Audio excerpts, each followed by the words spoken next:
Bonjour à tous et bienvenue sur ma chaîne Laetitia Pepita. Je suis une sauveuse ou je suis un sauveur, d'où ça vient? Alors, mon premier conseil pour vous serait déjà d'aller voir dans votre famille, vos parents, vos frères, vos sœurs, qui avez-vous voulu sauver? Parce que souvent, ça se passe avec les personnes qui ont été le plus proches de nous et c'est déjà un rôle qu'on peut prendre dès l'enfance. Ensuite, c'est se rendre compte qu'il y a effectivement un lien émotionnel fort avec cette personne que vous avez voulu sauver et que, en général, toutes les personnes qui, d'une manière ou d'une autre, vont vous faire repenser à cette première personne dans votre vie que vous avez voulu sauver, eh bien, toutes les personnes après qui vont faire un peu un effet miroir, eh bien, vont vous faire retourner dans ce schéma de « je veux sauver l'autre ». Alors, évidemment, il faut comprendre que derrière cette volonté de sauver quelqu'un, et on va un petit peu décrire, voilà, ça ressemble à quoi quand on essaye de sauver quelqu'un. Mais en tout cas, derrière cette volonté de sauver quelqu'un, il y a bien sûr un grand besoin d'amour.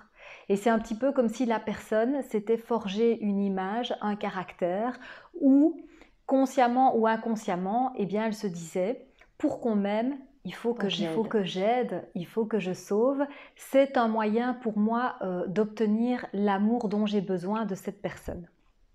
Voilà, donc il y a un lien fort et émotionnel. Maintenant, bien entendu, la première chose à dire, c'est qu'en réalité, on ne sauve jamais personne.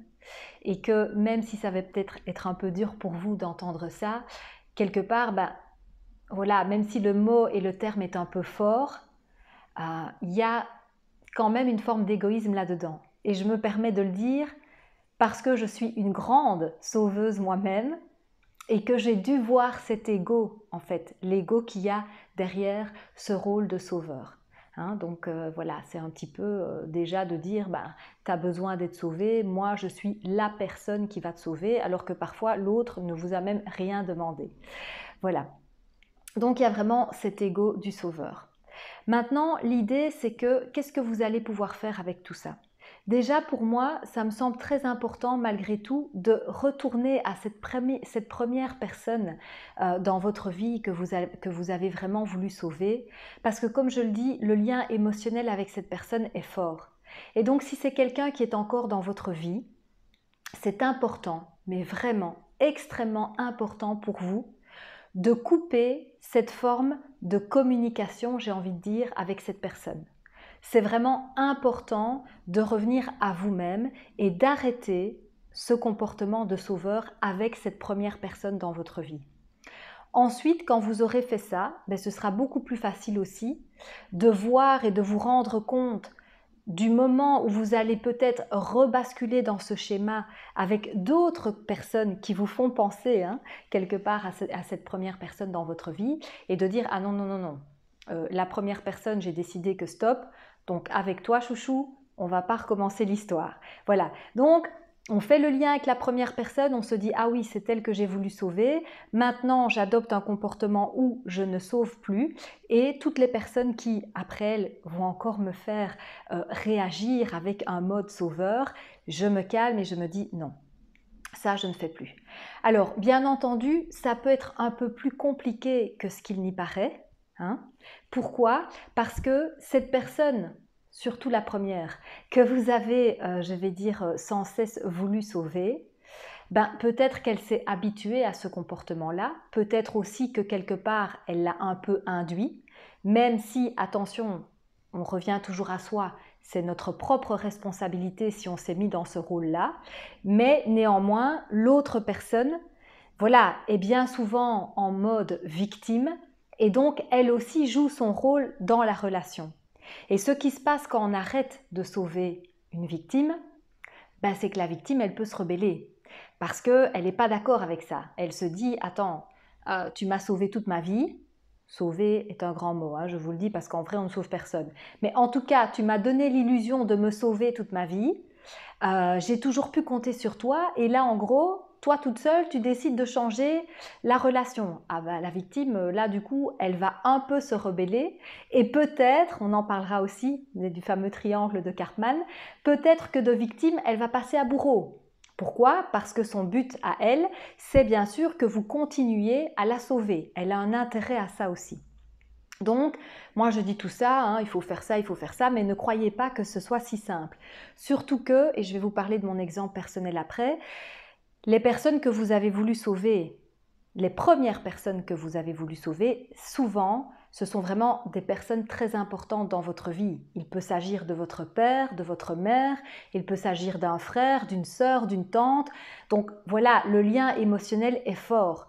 Donc, quand vous décidez de couper non pas la communication ou non pas la relation, mais de couper ce rôle de sauveur, bah, cette personne qui risque de se rebeller, c'est une personne qui est proche de vous. Donc, il va falloir avoir les reins solides pour dire et affirmer votre nouvelle position.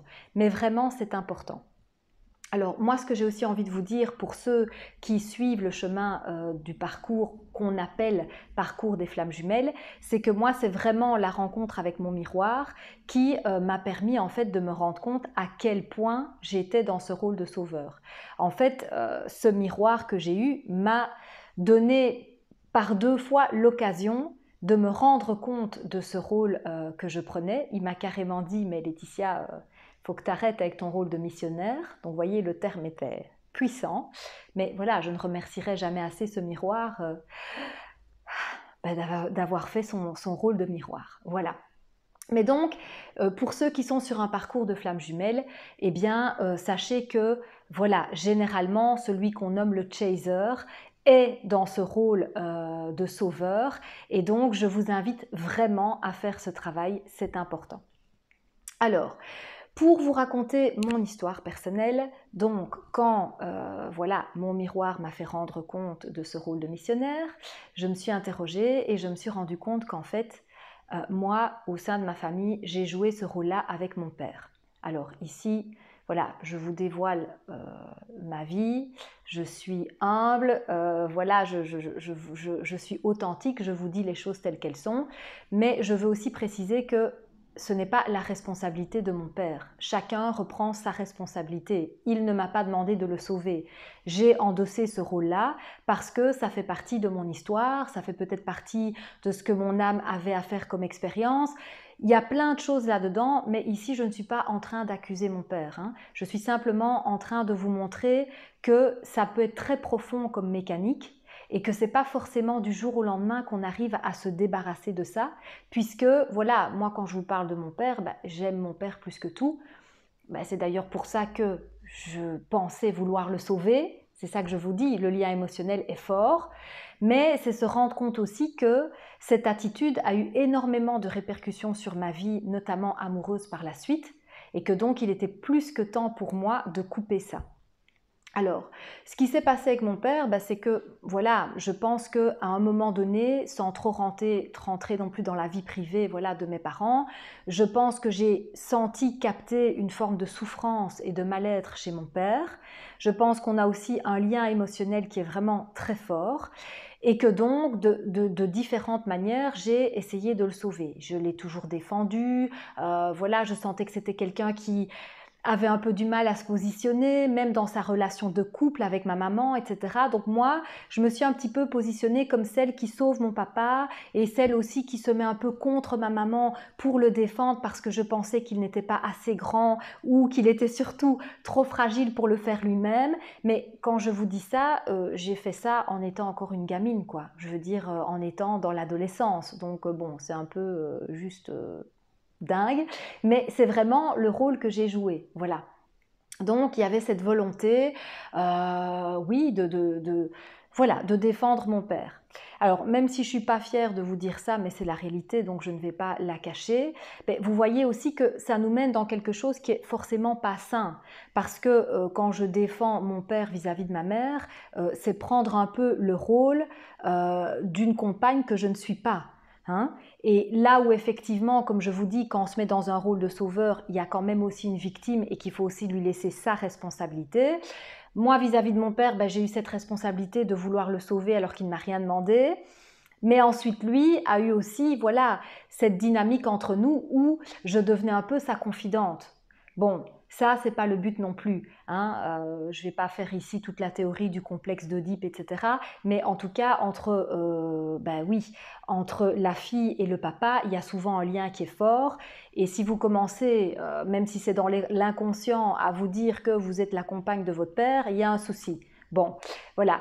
Maintenant, tout ça à l'époque était totalement inconscient de ma part, hein. Moi, voilà, dans la réalité, la seule chose que je faisais, c'était de prendre constamment la défense de mon père, de vouloir le sauver, d'être sa confidente, voilà.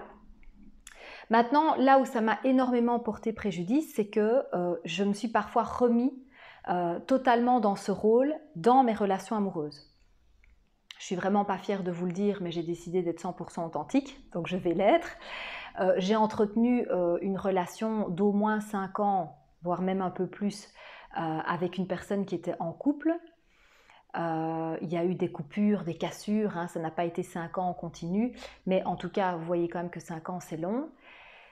Mais en réalité, pourquoi ça a été si long? Parce que c'était difficile pour moi de le voir à l'époque, mais en fait, j'étais en train totalement de rejouer le rôle de sauveur que j'avais joué auprès de mon père. C'est-à-dire que j'ai senti chez cet homme-là, même dans l'inconscient, etc., une forme de tristesse, une forme de souffrance, quelque chose qui résonnait comme avec mon père. Et donc, en fait, ben, je me suis mis dans la mission de, écoute, voilà, dans ton couple, ça va pas, tu serais beaucoup mieux avec moi, il faut que ça s'arrête, etc., etc.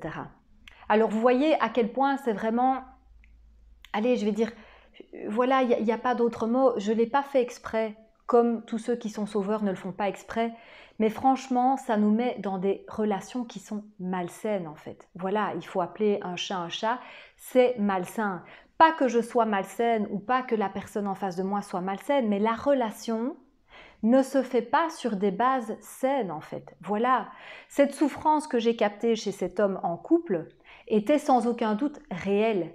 Mais je ne suis personne pour sauver cet homme-là. Je ne suis personne. Voilà. Et ce que je me suis simplement ramassé dans les dents, c'est que bien entendu, il est resté avec sa compagne, voilà, qu'ils ont continué leur vie, tout simplement, et que même si je sais qu'il y a eu une profonde remise en question de son côté et qu'il y a pu y avoir une volonté vraiment forte à un moment donné de faire un choix, ben, ce choix ne s'est pas fait, voilà. Et je me souviens qu'un jour, parce que c'était quand même quelqu'un qui avait aussi, voilà, une certaine psychologie en lui et qui captait, qui comprenait les choses, je me souviens qu'un jour il m'avait dit « de toute façon, je ne suis qu'un pion dans ton histoire ». Et effectivement, c'est très dur, très brut, très, voilà, carré, mais c'était la réalité. Malgré tous les sentiments que j'ai pu avoir pour lui, c'est une des personnes, si peut-être, oui, peut-être pas la personne que j'ai le plus aimée après, bien sûr, mon miroir. Ben, je l'ai peut-être de toute façon aimé pour les toutes mauvaises raisons, simplement parce qu'il me permettait de rejouer un rôle que je connais par cœur. Je connais par cœur le rôle de sauveur, mais ça ne me mène à rien. Ça ne mène l'autre à rien, moi ça me mène encore moins que rien à rien. Donc il faut arrêter. Voilà. Alors même aujourd'hui que je vous parle, je n'ai peut-être pas encore forcément toutes les clés par rapport à ça, mais j'ai envie de vous partager simplement que pour moi ça a été vraiment salvateur à un moment donné de me positionner différemment par rapport à mon père, en espérant et en essayant le plus possible lui avoir bien indiqué que je l'aimais plus que tout, mais que cette position de sauveur, c'était plus possible.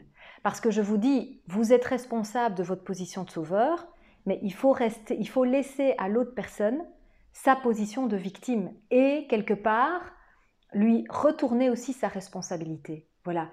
Parce que même si pour mon père c'était aussi inconscient ce rôle de victime, il y a encore très peu de temps, j'étais sa confidente dès qu'il avait des problèmes dans le couple avec ma maman. Il faut appeler un chat, voilà, mes parents sont ensemble depuis des années, c'est normal d'avoir des problèmes de couple, hein. Je veux dire, je pense que ceux qui vivent une histoire d'amour au long cours savent très bien que, voilà, si ça fait 40 ans que vous êtes ensemble, c'est normal. Mais ce qui n'est pas normal, ce qui ne l'a jamais été, mais que maintenant je n'accepte plus, c'est d'être la confidente.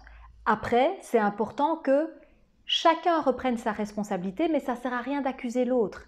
Parce que si moi, je ne m'étais pas mis en rôle de sauveur, mon père ne se serait peut-être jamais mis en rôle de victime. Je ne sais pas qui a commencé à l'époque, j'étais bien trop petite pour savoir, mais je veux dire, il n'y a pas d'accusation à faire. Il y a juste, chacun reprend sa responsabilité. Je suis sauveur, j'arrête de sauver.